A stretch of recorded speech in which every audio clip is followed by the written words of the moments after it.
और अब आप देख रहे हैं दमदार उत्तराखंड एक्सप्रेस। नमस्कार, आपके साथ मैं हूं कंचन डोगरा। सबसे पहले जानिए चमोली की खबर, जहां पर चमोली में बद्रीनाथ नेशनल हाईवे पर डीजल लेकर जा रहा टैंकर पलटा है। तस्वीरें आपके सामने हैं। पैनी के पास 12,000 लीटर डीजल ले जा रहा ये टैंकर अचानक से सड़क पर पलट गया। इस दौरान एक बड़ा हादसा होते होते टला है, क्योंकि बताया जा रहा है कि खराब सड़क होने की वजह से बेकाबू होकर टैंकर सड़क पर पलटा और इसमें भरा हुआ डीजल भी बर्बाद हो गया। पुलिस मौके पर पहुंचकर टैंकर को सड़क से हटाती है। इस टैंकर में 12,000 लीटर। उधर हल्द्वानी में बीच सड़क थार से स्टंट करने वाले युवक को पुलिस ने गिरफ्तार कर लिया है। नैनीताल रोड पर जानलेवा युवक ने स्टंट किया, जिसका वीडियो भी सोशल मीडिया पर वायरल हो रखा है। इसके बाद पुलिस एक्शन मोड में आई और आरोपी को गिरफ्तार किया गया। थार को भी सीज कर दिया गया है। आपको तस्वीरें हम दिखा देते हैं, साथ ही बता देते हैं कि शुक्रवार रात को नैनीताल रोड पर थार से स्टंटबाजी की गई थी, जिसकी तस्वीरें सीसीटीवी में रिकॉर्ड हुई थी। लोगों ने अपने फोन में भी ये तस्वीरें रिकॉर्ड की थी। पुलिस ने युवक को पकड़ लिया है और थार को भी सीज कर लिया है।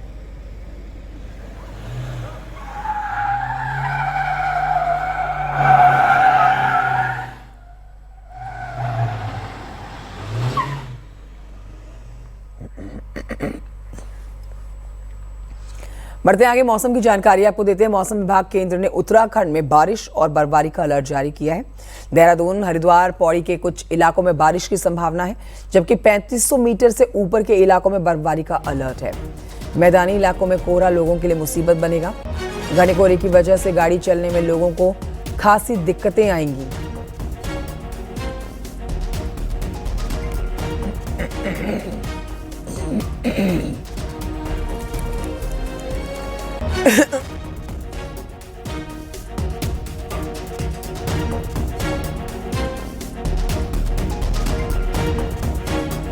आगे बढ़ते हैं, आपको बताते हैं कि शनिवार को सीएम पुष्कर सिंह धामी नोएडा के महाकौतिक कार्यक्रम में शामिल हुए हैं और नोएडा के सेक्टर 21 स्टेडियम में उत्तराखंड की संस्कृति और परंपराओं की झलक उनको देखने को मिली है।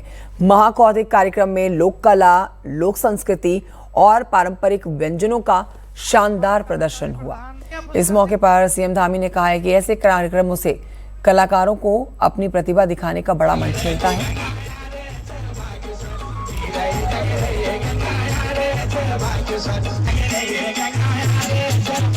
उत्तराखंड के सभी कलाकारों को यहाँ पर एक बड़ा मंच भी मिलता है। उनके माध्यम से निश्चित रूप से उत्तराखंड की लोक कला, लोक संस्कृति जीवन बनी रहती है और बहुत अच्छा आयोजन होता है। मुझे भी प्रत्येक वर्ष यहाँ पर आने का अवसर मिलता है। मैं सबको अपनी ओर से बहुत बधाई देता हूँ, शुभकामनाएं देता हूँ कि अपने घरों से दूर आकर, अपने पैतृक स्थानों से दूर रहकर अपनी लोक विरासत को, लोक कला को, संस्कृति को यहाँ पर जो जीवन बनाने का काम है। उधर रुड़की के बुगावाला में सीएम पुष्कर सिंह धामी ने एबी फूड प्रोसेसिंग प्लांट में स्वरोजगार से रोजगार की ओर कार्यक्रम का शुभारंभ किया। इसके साथ ही लोगों को संबोधित करते हुए सीएम धामी ने कहा कि प्रदेश के किसानों के विकास के लिए सरकार लगातार काम कर रही है, युवाओं के लिए रोजगार और स्वरोजगार के भी अवसर दे रही है।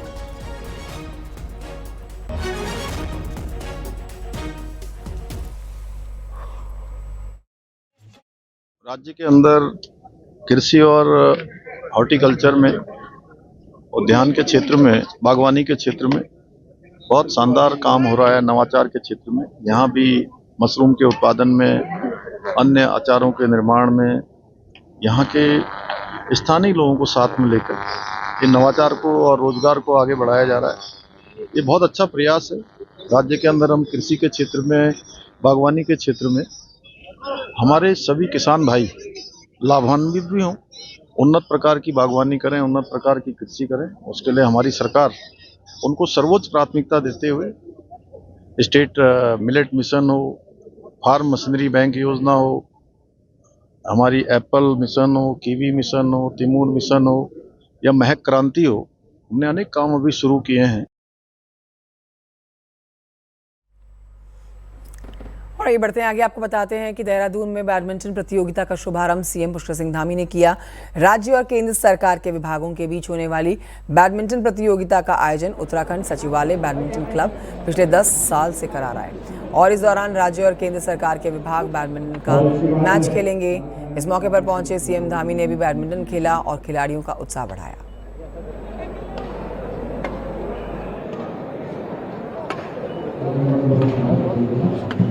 वहीं राज्य के अंदर जो हमारी खेल प्रतिभाएं हैं उनको भी कहीं ना कहीं इससे प्रोत्साहन मिलता है, आगे आने का अवसर मिलता है। और इस वर्ष हमारे राष्ट्रीय खेलों का जो आयोजन हुआ उसके बाद से हमारी देवभूमि खेल भूमि के रूप में भी आगे बढ़ रही है और आने वाले समय में हम खेलों में भी अच्छा करेंगे। इस बार 103 पदक जीतकर हमारे खिलाड़ियों ने बहुत शानदार प्रदर्शन किया और हम जो लीगेसी प्लान खेलों को लेकर बना रहे हैं, 8 शहरों में 23 अकादमी खोलने पर काम कर रहे हैं, जिससे हमारे पूरे वर्ष भर के अंदर हजारों खिलाड़ियों को अच्छा प्रशिक्षण भी मिलेगा, आगे बढ़ने का अवसर भी मिलेगा। उत्तराखंड में सत्ताधारी बीजेपी और ऑपोजिशन कांग्रेस के बीच में सोशल मीडिया पर छिड़ी लड़ाई गहरी होती जा रही है। देखिए, शनिवार को कांग्रेस नेता और पूर्व मुख्यमंत्री हरीश रावत ने तल्ख अंदाज में कहा कि बीजेपी ने उनको लेकर जो artificial intelligence video social media पर डाला है उसे पार्टी हटा दे, वरना हरीश रावत साइबर पुलिस में शिकायत करेंगे और बीजेपी के खिलाफ एफआईआर दर्ज करवाएंगे। तो वहीं बीजेपी के प्रदेश अध्यक्ष महेंद्र भट्ट का कहना है कि हरीश रावत को एफआईआर करवानी है तो वो करवाएं, लेकिन बीजेपी डरने वाली नहीं है।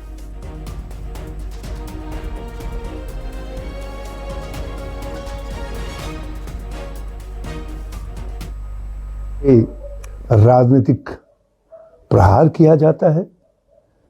यदि इस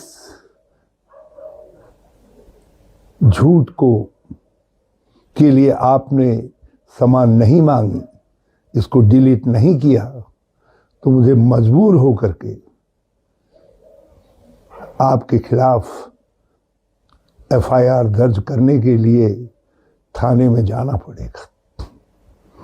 साइबर क्राइम के अंदर भी आपके खिलाफ मुकदमा दर्ज करने के लिए अर्जी लगानी पड़ेगी। देखिए, हरीश रावत जी बहुत वरिष्ठ नेता हैं और वो तो हर रोज सोशल मीडिया में कुछ न कुछ बोलते रहते हैं। बीजेपी के बारे में उन्होंने कई बार बोला है। जहां तक एआई को आज नगण्य वो मान रहे हैं, तो जब मेरा एक वीडियो आया था तो मेरे वीडियो को तो कांग्रेस ने कई बार सोशल मीडिया में चलाया, मैं तो रिपोर्ट करने नहीं गया। तो जब प्रदेश अध्यक्ष का वीडियो, जिसको मैंने कहा कि एआई द्वारा ही बना हुआ है, वो तो उनको एआई का नहीं लगा और आज हमें करे कि ये एआई कर हम मान लें। रिपोर्ट करना स्वतंत्र अधिकार है, वो करें। वो रिपोर्ट करेंगे तो हमको कौन सा मना कर रखा है कि हम रिपोर्ट नहीं कर सकते हैं। जो होगा उसको देखा जाएगा। लेकिन आखिरकार बार बार हरीश रावत जी तुष्टीकरण की राजनीति को बल, इस काम को बल देने का प्रयास करते हैं। उत्तराखंड में मिलावटी शराब के कारोबार पर लगाम कसने के लिए आबकारी विभाग ने बड़ा कदम उठाया। अब देखिए, इस मिशन में महिला शक्ति को फील्ड पर उतारा जाएगा। रिपोर्ट देखिए।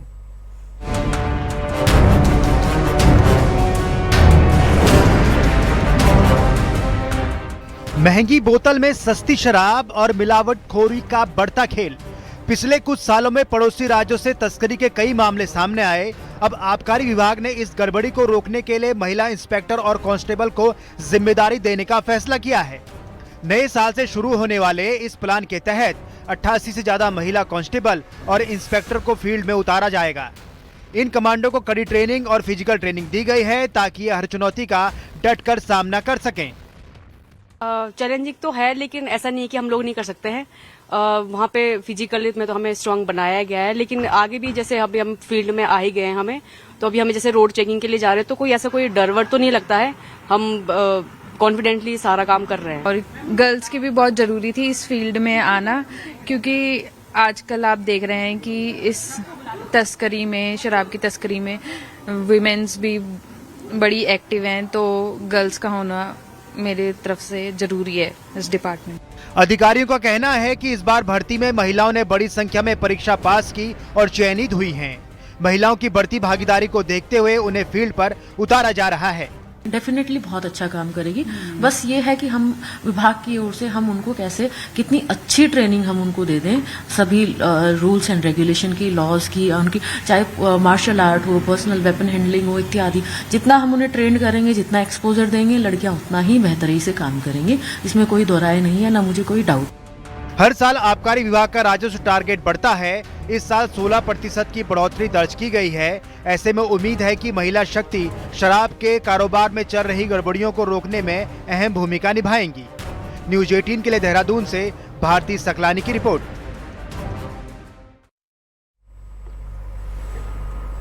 देखिए, उत्तराखंड सरकार इस साल विंटर टूरिस्ट सीजन में ग्रीन सेस लागू राजस्व बढ़ाकर तैयारी इसकी कर रही है, जिसमें अब आपको आपकी जेब ज्यादा ढीली करनी होगी। लेकिन प्लानिंग के बावजूद ये संभव नहीं हो पाया है। आखिर कहां पर फंस रहा है पेंच, इस रिपोर्ट में समझिए।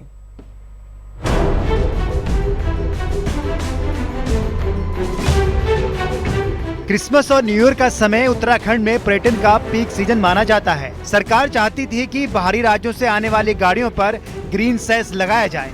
प्लान तैयार हुआ, सरकार ने अप्रूवल भी दिया, लेकिन सेस लागू नहीं हो पाया। दरअसल ग्रीन सेस फास्ट ट्रैक के जरिए बॉर्डर एरिया पर लगे ANPR कैमरों से लिया जाना था। इसके लिए 3 एजेंसियों को मिलकर काम करना था, लेकिन NPCI यानी national payment corporation of India ने अभी तक ड्राई रन का अप्रूवल नहीं दिया है, जिससे पूरा सिस्टम अटक गया है।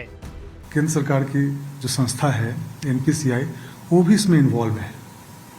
जो फास्ट टैग के माध्यम से हम लोग ग्रीन सेस वसूलेंगे, फास्ट टैग की कस्टोडियन वही है। उनके स्तर पे भी कार्रवाई अभी विद्यमान है और उन्होंने प्रॉमिस किया है कि अभी आपको बहुत जल्दी हम लोग टेस्टिंग का सॉफ्टवेयर दे देंगे। उसमें टेस्टिंग हो जाएगी, उसके बाद तुरंत लॉन्च कर देंगे। मतलब अंतिम फेज पे हमारा है। वहीं पर्यटन कारोबारियों का कहना है कि इस सीजन में सैलानियों की संख्या अच्छी है और बिजनेस भी बड़ा है। अगर ग्रीन सेस लागू होता तो सरकार को भी अच्छा राजस्व मिलता। हमारा ऑक्यूपेंसी लेवल इस समय जो पहले था उससे काफी बेटर हो रखा है। काफी टूरिज्म बढ़िया हो रहा है, लोग आ रहे हैं, अच्छा रिस्पांस मिल रहा है। वेदर भी अब आजकल बेटर होता जा रहा है। विंटर टूरिज्म को जैसे वो बढ़ावा दे ही रहे थे।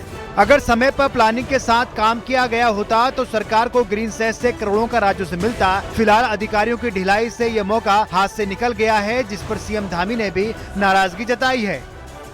न्यूज 18 के लिए देहरादून से भारती सकलानी की रिपोर्ट।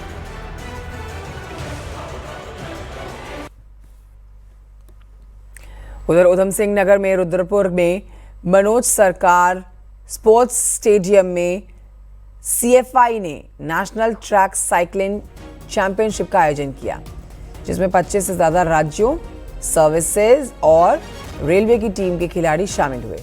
चैंपियनशिप के पहले दिन रेलवे, मणिपुर, हरियाणा और राजस्थान के साथ ही कई टीमों ने बढ़िया प्रदर्शन करके पदक जीता।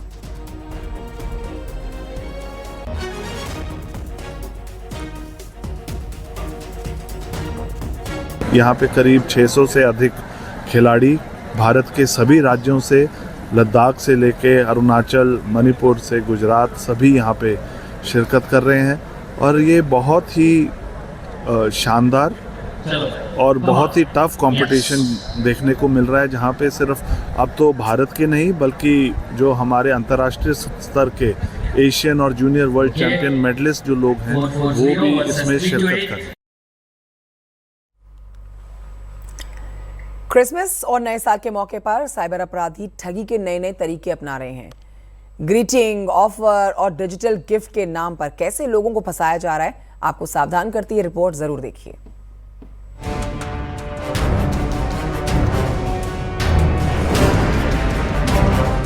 सोशल मीडिया के इस दौर में बधाई देने का तरीका पूरी तरह डिजिटल हो चुका है और इसी ट्रेंड को साइबर अपराधियों ने ठगी का हथियार बना लिया है।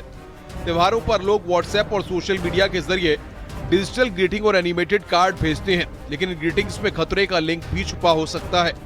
साइबर ठग खासतौर पर APK फाइल भेज रहे हैं जो देखने में ग्रीटिंग या गिफ्ट ऐप जैसी लगती है। जैसे कि कोई व्यक्ति इसे डाउनलोड करता है तो उसके मोबाइल का पूरा एक्सेस अपराधियों के हाथ में चला जाता है। Banking app, OTP, contact list और निजी डाटा सब खतरे में है। कई बार ऐसा होता है कि जो फ्रॉडस्टर होते हैं इन चीज़ों का फ़ायदा उठा के APK फाइल जो है वो विक्टिम के फ़ोन में भेज देते हैं और APK अगर हम उस लिंक को डाउनलोड करते हैं तो जैसे कि सॉफ्टवेयर्स होते हैं टीम व्यूअर या एनी डेस्क, उसी प्रकार से एपीके फाइल से जो विक्टिम है उसके फ़ोन का रिमोट एक्सेस जो है फ्रॉडस्टर के पास चला जाता है और फिर उसमें पैसे की ठगी होने की संभावना होती है। इतना ही नहीं, फर्जी लिंक के जरिए ऑनलाइन शॉपिंग ऑफर, सस्ते गिफ्ट और कैशबैक के नाम पर भी लोगों को ठगा जा रहा है। कुछ शिकायतें साइबर क्राइम पोर्टल पर दर्ज हो चुकी हैं। आपको कभी भी फील होता है कि आपके साथ ऐसा हो रहा है तो आप 1930 पे कॉल कर सकते हैं या cybercrime.gov.in पे इसको रिपोर्ट कर सकते हैं इन रिटर्न। तो इस तरह की घटनाओं को इस तरीके से रोका जा सकता है। हालांकि जैसे जैसे टेक्नोलॉजी बढ़ रही है, आर्टिफिशियल इंटेलिजेंस बढ़ रहा है, ये अभी बढ़ेगा। बट साइबर ठगी से बचने का सबसे कारगर तरीका है सावधानी। किसी भी अनजान लिंक या एपीके फाइल को डाउनलोड न करें। अगर ठगी की घटना हो तो तुरंत 1930 पर कॉल करें या साइबर पोर्टल पर शिकायत दर्ज कराएं। न्यूज़ 18 के लिए देहरादून से सत्येंद्र बर्थवाल की रिपोर्ट।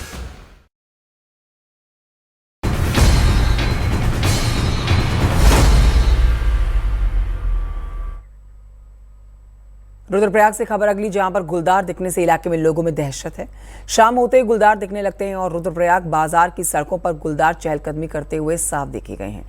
इसका वीडियो भी आपको दिखाएंगे। सीसीटीवी में रिकॉर्ड ये वीडियो आप देखिए। बहुत ही आराम से चहलकदमी करता हुआ गुलदार देखा गया है। गुलदार के आतंक से निजात दिलाने की मांग को लेकर वन विभाग से पिंजरा लगाने के लिए कहा गया है। साथ ही वन विभाग से रात्रि गश्त बढ़ाने की भी मांग की गई है। तो वहीं श्रीकोट के बाजार में भी गुलदार दिखा है। शाम ढलते ही यहाँ गुलदार बढ़ने लगते हैं। एक नहीं दो जगह गुलदारों का दिखना ग्रामीणों के मन में डर बिठा रहा है। घर के बाहर नहीं निकल पा रहे हैं लोग अपने।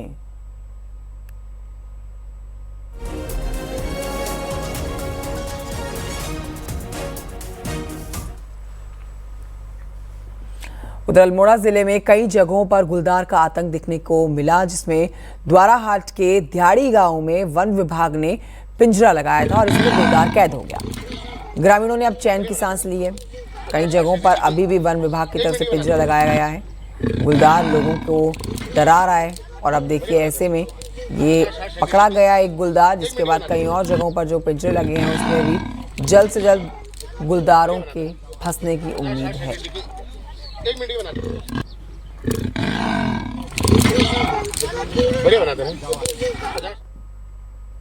खबर रुड़की से अगली, जहां पर लंढोरा के रंसुरा गांव में पेड़ पर चढ़ा गुलदार और इसे देखने के बाद दहशत डरे सहमे हैं। ग्रामीण डरे सहमे दहशत में हैं। पेड़ पर चढ़े गुलदार का हालांकि पैर जो है पेड़ की टहनी में फंस गया। ग्रामीणों ने इसकी सूचना वन विभाग को दी। वन विभाग की टीम ने मशक्कत के बाद गुलदार का रेस्क्यू किया और जंगल की ओर खदेड़ा उसे। ग्रामीणों का कहना है कि गुलदार दिखने से खेतों में अकेला जाना अब मुश्किल हो रहा है, इसलिए वन विभाग लगातार क्षेत्र में गश्त करके पिंजरे लगाए ताकि गुलदारों को पकड़ा जा सके।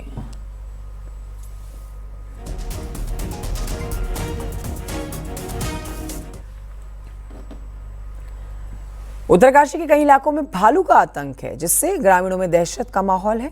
आपको दिखाते हैं तस्वीरें। स्कूली बच्चों को स्कूल भेजने से लोग डर रहे हैं। मॉर्निंग वॉक पर लोग नहीं निकल पा रहे हैं। मल्ला गांव के डांगतोंग में देखिए 3 भालू दिखने से ग्रामीणों में दहशत है। वन विभाग की रात की गश्त अब बढ़ चुकी है। साथ में पिंजरा भी लगाया गया है भालुओं को ताकि पकड़ा जा सके। स्थानीय लोग भालुओं को आबादी से दूर भगाने की मांग कर रहे हैं।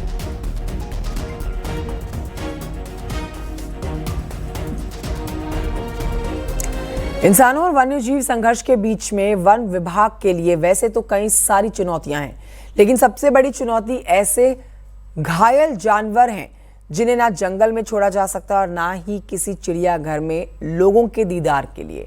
ऐसे में फॉरेस्ट डिपार्टमेंट करे तो क्या करे।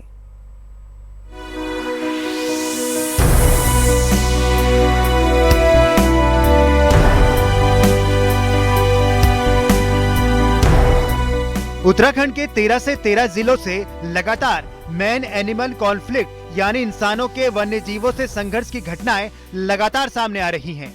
इन हमलों के पीछे कई वजह हैं। जंगली जानवरों का बीमार या बूढ़ा होना। ऐसे में इन जानवरों को रेस्क्यू करके ट्रीट करना एक चुनौती है। दरअसल इन खूंखार जानवरों को रेस्क्यू करने से ज्यादा वन विभाग के सामने बड़ी चुनौती है इन्हें रखने की। क्योंकि अनफिट होने की स्थिति में इन्हें ना तो जंगल में छोड़ा जा सकता है और ना ही चिड़ियाघर में रखा जा सकता है।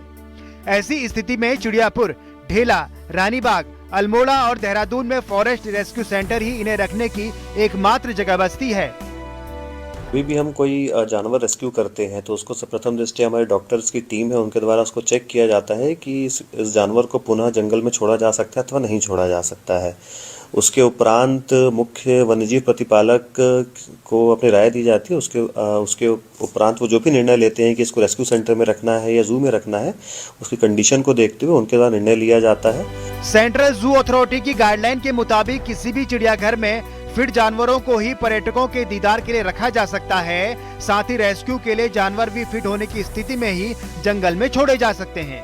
ऐसे में इंसानों पर हमला करने वाले जंगली जानवर पूरी तरह से फिट नहीं हैं। इसी मजबूरी में वो इंसान पर हमला कर रहे हैं। जाहिर है ऐसे अनफिट जानवर फॉरेस्ट के रेस्क्यू सेंटर्स के लिए भी सिरदर्द हैं, जो ना निगले जा रहे हैं और ना ही उगले। हल्द्वानी से न्यूज 18 के लिए शैलेंद्र नेगी की रिपोर्ट।